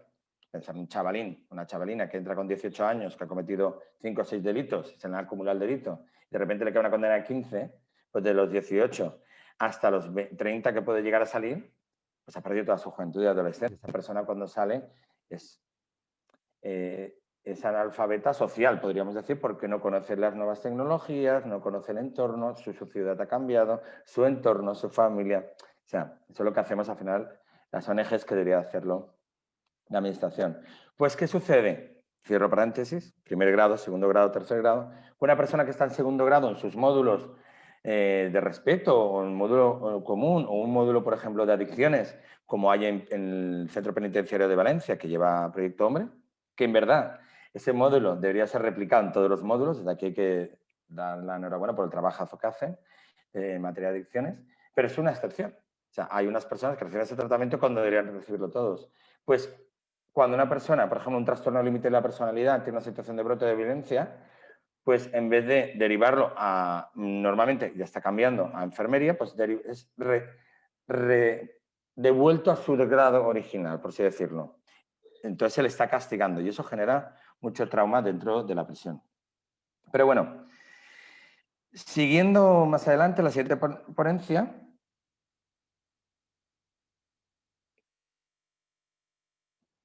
Vale, yo lo que digo es que esto no es una opción. Vulnerar los derechos humanos y la legislación española no es una opción. Aquí claramente lo dice. La legislación penitenciaria dice que la atención primaria corresponde a la prisión y que la atención especializada a la Generalitat Valenciana, en este caso, a las consejerías correspondientes en cada comunidad autónoma. Y aquí viene otro problema, donde dice equipo fijo. Equipo fijo en prisiones, por ejemplo, si hablamos de la prisión de Castellón, ahora durante la pandemia han tenido 2 médicos de los 8 que deberían de tener. Pero esa no es la realidad que nos encontramos en las prisiones. Por ejemplo, Picassent, de 26 médicos que deberían tener, solo tiene 8 médicos actualmente. En Albocàsser, 1 médico. O sea, estamos hablando que las personas no pueden acceder, ¿no?, a estas cuestiones. Si queréis, podemos quitar las pantallas, ¿vale? Y yo voy a ir relatando, si no os voy machacando con tanta ponencia. Por lo tanto, ya lo hemos dicho, el responsable de todo esto es el Estado central y la administración autonómica, ¿no? ¿Dónde se están haciendo las cosas bien? Pues en Cantabria, Cataluña, Navarra, País Vasco, se están estudiando los casos. Nosotros lo que aquí promovemos es la superación del estigma, que haya una mejora en el sistema judicial en materia de formación, que no hayan consecuencias, que no haya para las personas que tienen problemas de salud mental o que tengan adicciones, que se considere la adicción una enfermedad, no un delito. Es decir, eso es una cuestión que tenemos actualmente. Nosotros, nuestras personas con problemas de salud mental y tienen adicciones no pueden acceder a recursos de adicciones porque están en el ámbito de salud mental. Es un problema serio. Que los recursos económicos vayan destinados, yo creo que a las nuevas prisiones, no a las nuevas prisiones, ni a más seguridad. Mira, ahora luego haremos preguntas. Víctor pregunta cómo se justifica porque está separado, bueno, luego veremos esas preguntas, porque está separado del régimen de sanidad general, está separado, son dos regímenes diferentes. Que no se invierta más en nuevos sistemas de control y que el dinero vaya dirigido a cumplir la normativa vigente, a repartir responsabilidades, a exigir responsabilidades, que es la obligación nuestra de nuestras ONGs. O sea, por lo tanto, tenemos que superar fuera de la sociedad que la salud mental comunitaria tiene que mejorar, que se eviten los secretos sociales, evitar la elevada tasa de pobreza infantil, que es de lo que deriva en todas estas cuestiones, y, por lo tanto, nosotros lo que queremos es que se mejoren las condiciones fuera de las prisiones para que las personas no acaben dentro de prisión, ¿no? A mí me gustaría, ya os he dado unos datos, pero sí que daros unos datos objetivos a día de hoy. Datos de la Comunidad Valenciana. La Comunidad Valenciana es la comunidad que más prisiones tiene de todo el Estado español, junto con Madrid. El hospital psiquiátrico. Yo no os veo, pero si estuviéramos en un aula os preguntaría ¿cuántos psiquiatras pensáis que debería haber en un hospital psiquiátrico? Pues pensamos todos que debería haber muchos, ¿no? Hospital psiquiátrico, tienen que haber psiquiatras y atención a las personas. Pues en Foncalén, durante muchos años, aunque hay 3 psiquiatras en plantilla, solo hay una psiquiatra trabajando, porque la otra persona está de baja, porque no puede. Psiquiatras a día de hoy en la prisión de Albocase, no digo que estén en plantilla, que vayan a visitar periódicamente, 0. Psiquiatras en la prisión de Castellón, 0. Psiquiatras que hayan atendido a alguna persona, algún dato se me ha escapado, desde el mes de febrero de este año en la prisión de Albocase, de Picassent, que hay 2.400 personas con un 40% de trastorno mental grave y con un 65% que toman medicación psiquiátrica, ¿cuántos hay? 0. ¿Sobre quién recae toda esta cuestión? Sobre los facultativos, trabajadores sociales, educadores sociales y médicos no formados para ello, porque son médicos generalistas, y es una responsabilidad que tienen. Esa es una cuestión. Antes he dado un dato incorrecto, que es Picassent, 21 médicos, los 2 subdirectores, plantilla real, 8 médicos, ¿no? Son datos objetivos que tenemos que conocer, ¿no? Por lo tanto, yo lo calificaría como una vulneración de derechos humanos institucionalizada. Y para ello, la propia prisión, y me quedan unos minutillos, la propia prisión ha puesto recursos, la administración ha puesto recursos, que es el programa Puente, que lo que trabajamos nosotros es trabajamos para que las personas salgan de la prisión, no estén dentro, hacen un tratamiento ambulatorio, puedan ir a viviendas tuteladas, puedan ir a recursos, luego hacer un seguimiento. Está el programa PAYEM, que es el programa de atención a personas con enfermedad mental, programa Puente Extendido, que lo que pretende es personas que tienen que hacer una medida alternativa, en vez de hacer un trabajo en beneficio de la sociedad, pues que puedan recibir un tratamiento psicológico. Lo que pasa es que el problema de todo esto es que hay un alto nivel de voluntariado por parte de los funcionarios y funcionarias que están implicados en esto y de las ONGs que estamos en ello también, ¿no? Por lo tanto, nosotros, a modo de caso práctico, nosotros, para que veáis cómo es la situación, hace 3 años abrimos la primera vivienda tutelada de personas reclusas, mujeres con problemas de salud mental y patología dual. Esto nos dice un poco cómo está el tema, ¿no? Desde hace 3 años no se ha vuelto a abrir ninguna vivienda al respecto. Eso quiere decir que dentro de toda esta situación, aunque la población penitenciaria femenina de mujeres sea un 7%, es la más estigmatizada. Apenas hay recursos para ellas, ¿no? Y esto es una cuestión que venimos denunciando desde hace muchos años. Nosotros, una vez trabajamos dentro de prisión, trabajamos haciendo talleres psicoeducativos, trabajamos haciendo talleres de arteterapia, trabajamos haciendo entrevistas y atención psicológica. En otras prisiones, porque nosotros creemos que hay que trabajar de manera colaborativa y trabajamos en la prisión de Villena con otra organización que trabaja muy bien, que es Sanamen. Trabajamos en red con todas las entidades como Proyecto Hombre, EASI-SEDRA, trabajamos dentro de Picasen. Luego nos encontramos prisiones como Albocácer, que están en mitad de la montaña y solo entramos 3 entidades, como Patín, que estará un compañero luego en la mesa, está Alcohólicos Anónimos y el Pastoral Penitenciaria. No trabaja nadie más en esa cuestión. Nosotros, el secreto, que ahora voy a dar unos datos objetivos, es que las personas actualmente que nos encontramos es que no hay recursos públicos. Entonces nosotros trabajamos programa Puentes, salen de la prisión a través de medidas alternativas, medidas de seguridad o a través de los terceros grados. Nosotros trabajamos en relación con un convenio con la Unidad de Salud Mental del Marítimo, que atienden a nuestras personas, las rediagnostican, les cambian la medicación, porque la medicación que reciben en prisión es mucha para tenerlos contenidas. Luego, a continuación, está la vivienda tutelada. La vivienda tutelada, nuestras personas están 1 año, 2 años máximo, y luego trabajamos, como somos un colectivo vulnerable, para que de 2 en 2 se vayan con su pensión, con su dinerete que puedan ganar trabajando, se alquilen viviendas de 2 en 2. El problema que tenemos actualmente es la burbuja inmobiliaria para que puedan acceder viviendas. Pero bueno, tienen, porque es una atención que hacemos, actualmente 14 viviendas que se alquilan ellos y nosotros hacemos un seguimiento ambulatorio. Datos objetivos de hace 2 años de instituciones penitenciarias de la Generalitat Valenciana es que ninguna de las personas que han pasado por este programa en los últimos 10 años, que han tenido una alta terapéutica, han vuelto a prisión. Es un dato objetivo. Luego, otro dato objetivo es que de las personas que han tenido una alta terapéutica y están siendo atendidas en esas viviendas satélites, en los últimos 5 años solo hemos tenido 6 ingresos en agudos. ¿Os acordáis de la primera diapositiva que os enseñaba patología dual? Que se produce un alto nivel de ingresos en los hospitales y demás. Pues cuando una persona la acompañas, y aquí no hay otro secreto, si me lo permitís, que es el vínculo.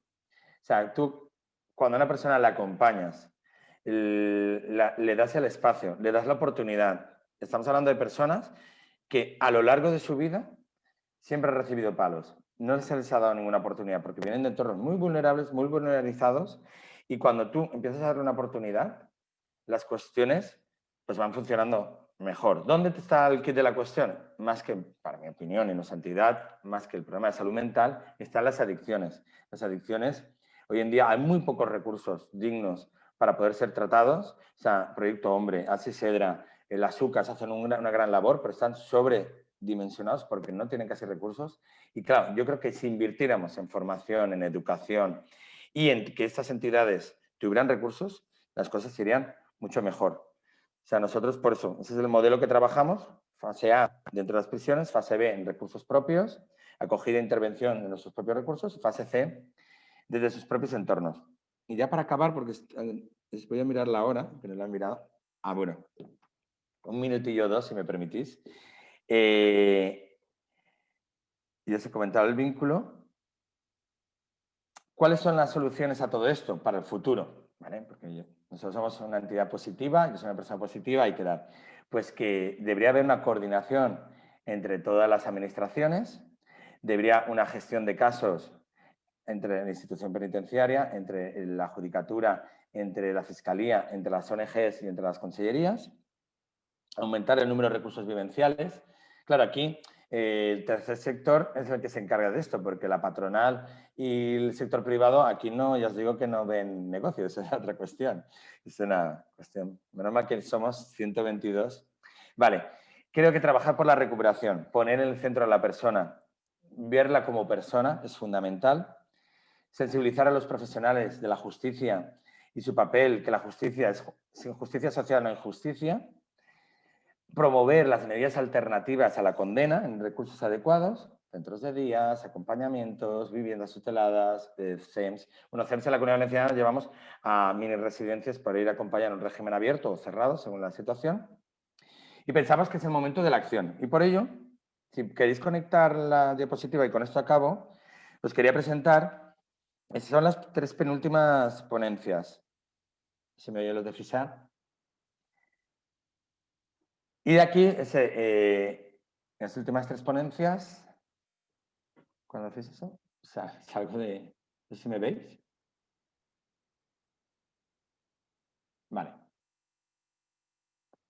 Vale, estas últimas ponencias hemos creado el Observatorio de Derechos Humanos, Salud Mental y Prisión. ¿Vale? La justicia restaurativa luego podemos hablar, sí, es una cuestión que nos dice Leonor Chaya, pero luego en preguntas en un minuto podemos responder. Vale. Nos encontramos el Observatorio de Derechos Humanos, Salud Mental y Prisión, en la que formamos diversas entidades. Aquí es un observatorio abierto en el que participa la Asociación AMBIT, participa Profesional de Derecho y Trabajo Social, aquí participan 5 abogadas, el Instituto de Derechos Humanos de Valencia, la Asociación Española de Neuropsiquiatría, la red de entidades que trabajan en Picasen, o sea, la COEP, psiquiatras, la Clínica Jurídica de la... ¿Vale? ¿No sé si lo estáis viendo? Ahora sí, mira, muy bien. Pues que, sí, el logo anterior es que la verdad que estamos contentos porque es como muy visible. Trabajan todas estas entidades, la Clínica Jurídica de la Universidad de Valencia, la sección de Derechos Humanos y del ICAP. Pasamos al siguiente. ¿Cuál es el objetivo? Primero, diagnosticar cuál es la situación, prevenir y colaborar con las administraciones para que sigan las pautas que les podamos indicar, que ya se las hemos hecho llegar, que es algo como cumplir la normativa, poner los recursos adecuados, las personas humanas para que puedan trabajar. Yo digo personas humanas porque también no vale cualquier persona, tienen que tener una sensibilidad respecto a ver en la otra persona a un ser humano y no verlo como una persona a la que con una visión paternalista, sino con una visión de derechos humanos. Y en su caso, si vemos que nuestras recomendaciones se vulneran, es denunciar ante el Síndic de Greuges, el Defensor del Pueblo, y acudir al Tribunal Europeo de Derechos Humanos. ¿Por qué? Porque es el momento de objetivizar la realidad, ¿no? Pensamos que es el momento de hablar y, como dice la ponencia, caminar para el futuro. Caminar el futuro es, bueno, esta es nuestra realidad, nos damos un tiempo a asumirla, de transitarla y vamos a cambiarla. Y por eso os animo a todas y a todos a que tengáis esa visión desde el voluntariado, desde la sensibilización, desde decirlo a las familias, a los conocidos, de cuál es la realidad, que al final acompañamos a personas más allá. Una persona no es un yonki, una persona no es un loco, una loca, una persona no es una persona con VIH o SIDA, sino son personas. Es decir, esas terminologías que os he dicho, las que os vais a encontrar habitualmente en vuestro entorno. Hablamos de personas con derechos y tenemos que hacerlos valer y protegerlos. Y si me permitís, con la última ponencia me despido. Es decir, para un sábado por la mañana, pues disculpas por eso, por abrir los ojos de la realidad, pero yo pienso que es peor sufrirlas. Nada, muchas gracias a todas y a todos, que creo que tenía que acabar ahora, ¿no? Y espero no haber sido un rollo inmenso una hora mediante cámara. Y ahora tengo una serie de preguntas ahí a responder, ¿no? Estamos ya aquí. Muchas gracias, Javier, por tu intervención. La verdad es que ha sido un lujo poder escucharte y sobre todo poder escuchar, pues sí, hablabas de esa terminología, pero al mismo tiempo desde una perspectiva tan humana, que al final es lo importante, ¿no? El no olvidarnos que estamos hablando, más allá de números, estamos hablando de personas, de seres humanos y a veces ese es el problema, ¿no? Que nos olvidamos y empezamos a hablar de otro tipo de aspectos. Entonces, pues muchas gracias por darle esa visión también tan humana. Tenemos bastantes preguntas, vamos a ir haciendo algunas de ellas o todas, a ver, en función de los tiempos. Yo tenía aquí... Bueno, un par de preguntas primero relacionadas con una de las últimas cosas que has dicho, que era esa necesidad de invertir un poquito más de esfuerzos y de recursos en adaptar el ámbito de la prisión a las personas con patología dual, con adicciones. Y es, por una parte, a ver, que lo tengo por aquí. Vale, eso, si es conveniente, si es que no lo hay, algún módulo especial para personas que tienen patología dual o adicciones en el ámbito de la prisión. Y luego, por especificar también, ¿hay algún tipo de formación que reciban las personas trabajadoras, funcionarias de prisión en este tema, en temas de patología dual y adicciones? Vale, a la primera pregunta, que no es una pregunta sencilla, hay un programa que es el programa de PAYEM, que es de atención a personas. Allí hay una discusión sobre si tiene que haber un módulo para personas con problemas de salud mental o no. Hay algunas prisiones, por ejemplo, Albocácer tiene un módulo PAYEM, ¿vale? Para personas con problemas de salud mental, pero no están todos los que son. Digo son porque son la cárcel solo de hombres, ¿no? La discusión es si se dieran las condiciones de recursos humanos, de una sensibilidad por todo el funcionariado, de que la finalidad del sistema de tratamiento, es decir, de acompañamiento y mejora en la salud de esas personas, yo sería partidario que las personas con problemas de salud mental estuvieran diversificadas en los módulos. Pero la realidad es que cuando tú estás en un módulo general, recibes el estigma, porque las prisiones son minimundos exteriores, recibes el estigma de que se produce fuera, según sea tu grado. No hay que olvidar que estás en un espacio cerrado, limitado, y genera ansiedad. Hay consumos dentro de las prisiones, es una cuestión que no se suele decir, pero hay mucho consumo dentro de las prisiones. De hecho, es el gran problema de las prisiones el consumo. Entonces, yo pienso que si hubiera unos recursos adecuados, facultativos adecuados, trabajadores y psicólogas adecuados y formados en ello, pues sería lo adecuado que estuvieran dispersos por toda la prisión. Por ejemplo, en Picassent no hay un módulo PAYEM, sino que las personas PAYEM de diferentes módulos, pero el módulo PAYEM es enfermería, con las personas con situaciones más graves están dentro de la misma, ¿no? En Villena sucede lo mismo, en Alicante sucede lo mismo. ¿Vale? Si hay una formación, bueno, ese es el cordero, la rama del cordero, ¿no? Como diríamos.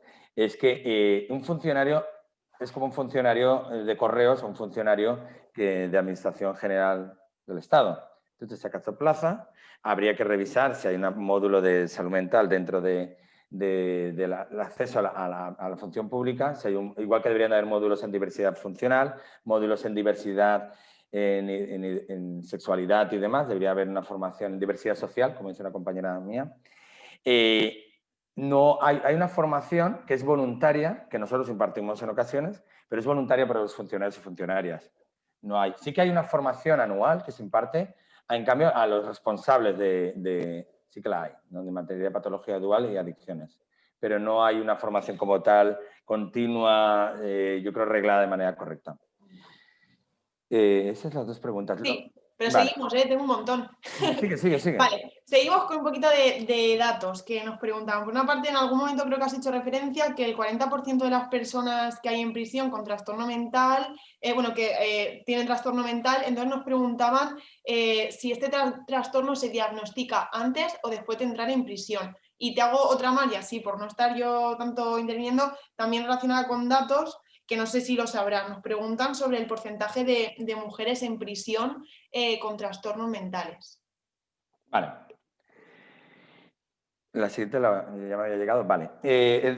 La primera pregunta era el diagnóstico. A ver, aquí viene el gran problema. Muchas personas entran en prisión porque no han sido diagnosticadas adecuadamente con carácter previo. Una persona, por ejemplo, un juicio rápido, una persona en una situación de violencia doméstica en la casa, se produce un juicio rápido. Un juicio rápido es que al día siguiente, en 24 horas, esa persona está siendo juzgada y simplemente se le pregunta si reconoce los hechos. Normalmente el abogado del turno de oficio, con todo el respeto a la profesión a la que he pertenecido, pues recomienda que reconozca los hechos y esa persona se condena.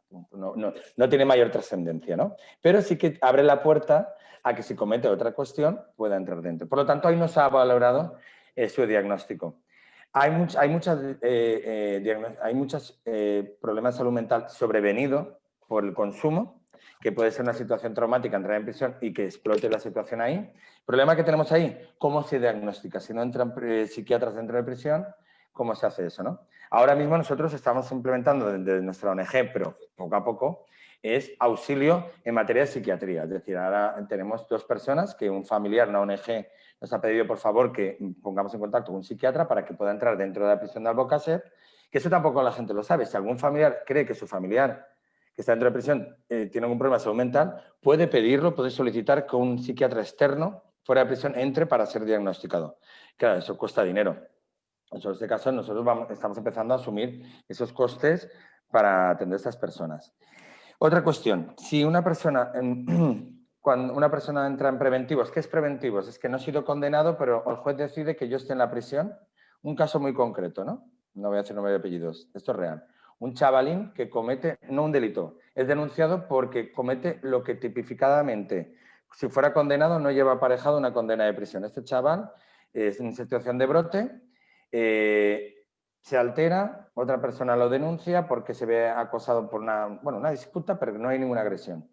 El juez, en este caso la fiscal, promueve que esa persona vaya, sea, en vez de ser internado en un ingreso de agudos en el hospital psiquiátrico, en el hospital que sea, en la unidad de agudos, pues acaba en el hospital psiquiátrico penitenciario de Foncalén para ser calificado. La familia nos informaba hasta los 2 meses porque se había ido de casa y un guardia civil que conoció al chico avisa a la familia. A los 2 meses la familia se pone en contacto con nosotros. La familia decimos, bueno, ignorancia nuestra, ¿eh? Vamos, pues no hay problema, pues comunicamos que salga fuera. No, como ha sido judicializado, tiene que seguir todo el proceso. Hablamos con la psiquiatra del Hospital Psiquiátrico de Foncalén. Nos dice que ella tiene una relación de personas, no es culpa de ella, tiene una relación de personas que atender con las mismas prioridades. A los 6 meses, no, al año conseguimos que esa persona, al año, fuera derivada al centro penitenciario de Picassent para que pudiera ser atendida más dignamente. Al final fue la jueza la que cuando juzgó absolvió a la persona y ahora ha acabado, por cierto, ahora este año ha acabado su carrera en psicología. ¿Y quién paga todo ese trauma? Porque no ha sido condenado. O sea, el sistema acaba de causar un perjuicio muy grave a esa persona. O sea, es decir, el problema, ¿cuándo se diagnostica? Lo ideal es que si está diagnosticado, es otra cuestión, perdona. Es que tenía unos vídeos que os pasaré, si veis en la entrevista que le hacen al fiscal Santos Urbaneja, lo que viene a decir él es que si el juez sabe que esa persona tiene un trastorno mental grave y es inimputable, esa persona no debería entrar en prisión. Esa es la cuestión. Una persona con trastorno mental grave. Si el delito tiene que ver con su situación psiquiátrica, no debería entrar en prisión. Debería entrar a un hospital psiquiátrico o debería entrar un recurso adecuado para ello. No se respondió. Esa es la cuestión. Vale, muchas gracias. Seguimos para bingo. El porcentaje de mujeres. Vale, el porcentaje de mujeres, el problema de mujeres. Mira, la gran mayoría de mujeres, esto lo podían hacer mis compañeros, la gran mayoría de mujeres que están en prisión sufren un triple estigma. El primero, ser mujer. El segundo, que la gran mayoría, por no decir el 100%, pero el 90% ha sufrido violencia de género. Y el tercero, una gran parte han ejercido la prostitución forzada, ¿vale? No es que tengan problemas de salud mental o no, pero un problema de salud mental es una depresión, un trauma. A lo mejor no son trastorno mental grave, que pueden ser un 25%, pero sí que están afectadas por problemas de salud mental la gran mayoría. Y un ejemplo, en el módulo de enfermería de Picassent, de mujeres, pues la única atención, aparte de la médica que puedan recibir, que menos mal que están allí, de reinserción, es el taller los talleres que impartimos las ONGs, que son 2, no más. Ahora, esta semana hemos empezado a trabajar en el módulo de Payén de personas con problemas de salud mental de Albocácer. No se hace ninguna actividad con ellos, más que la del ocio correspondiente, pero no hay ninguna dirigida a la recuperación de las personas en materia de salud mental. Nosotros ahora vamos a implementar por una subvención que nos ha llegado, y vamos a hacerlo con voluntariado. Nos ha llegado la subvención, no va a ser con voluntariado. Es un programa de arte-terapia, que creemos que es fundamental, y otro psicoeducativo de acompañamiento. La realidad. Vale, pues muchas gracias. Seguimos con alguna preguntilla más, retrasamos un poquito el descanso y así podemos hacerte, si no todas, casi todas las preguntas que nos plantean. Voy a hacerte igual 2, ¿de acuerdo? La última que hay así más relacionada con porcentajes y datos, en referencia a lo que has mencionado antes sobre el sueldo, el salario del personal sanitario de dentro de prisión, que mencionabas que es un 25% inferior al del personal sanitario fuera de prisión, y nos preguntaban cómo se justifica eso en la ley. ¿Vale? Muy sencillo, muy sencillo. Por eso se transfieren las competencias desde 2005, porque el régimen sanitario penitenciario, la contratación es diferente al del régimen sanitario general. Son 2 ramas diferentes dentro de la administración. Es un error del sistema en la que, claro, todos los médicos son facultativos, y más ahora con la cuestión de COVID, que se está contratando fuera muchos médicos, pues van a ganar mucho más dinero fuera. Aparte del sistema de guardias, no está establecido como en el sistema general. Pero es una cuestión de la administración general, que hay un vicio en el sistema, ¿no? Está separado, igual que porque los médicos que están en represión no tienen acceso a los sistemas sanitarios, a la red online para poder consultar. Pues eso es un vicio del sistema que viene de antaño. Vale, muchas gracias. La siguiente pregunta, que la podemos encontrar también, hay algunas que están en el chat y otras no, pero bueno, Hay una que estoy viendo por ahí. nos preguntaba, a ver si la encuentro, Leonor, pregunta desde Argentina, a ver, que la encuentro, ¿eh? Aquí. A ver, que ha habido ya tantos... Si queréis yo respondo una de Virginia, que me parece muy interesante. Vale, sí, era la siguiente. Tú buscas la otra, ¿vale? Sí, vamos a plantearla, si quieres, Virginia preguntaba pues desde esa perspectiva de derechos humanos, ¿no? Es que esa me ha gustado. Tu opinión sobre hasta qué punto debemos garantizar que no se vulneren los derechos humanos de una persona que ha quitado la vida, ¿no? Que con tortura o sin tortura ha atentado contra un derecho humano que es el derecho a la vida. Mira, esta es una cuestión que me ha gustado mucho, Virginia, que la haga, porque el derecho no lo marca ni la televisión ni lo marcan los políticos de turno.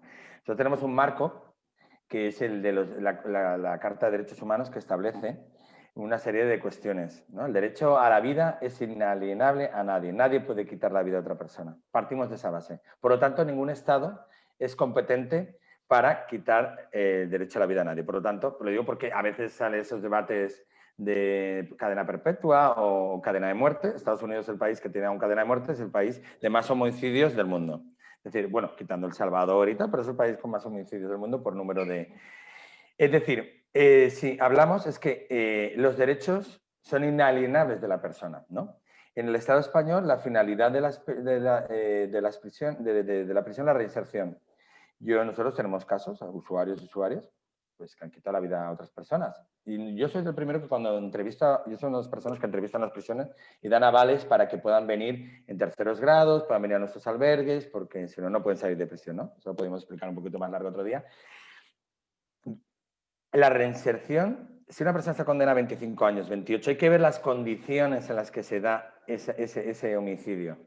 Si ha sido un brote, si es una situación de extrema urgencia. Y eso lo establecen los jueces, todas las pruebas, ¿no? Es decir, yo creo que una pena de 25 28 años es suficiente para una persona, para la finalidad de reinsertar. Ha cometido un delito que ha matado a una persona y mi pregunta siempre hago lo mismo.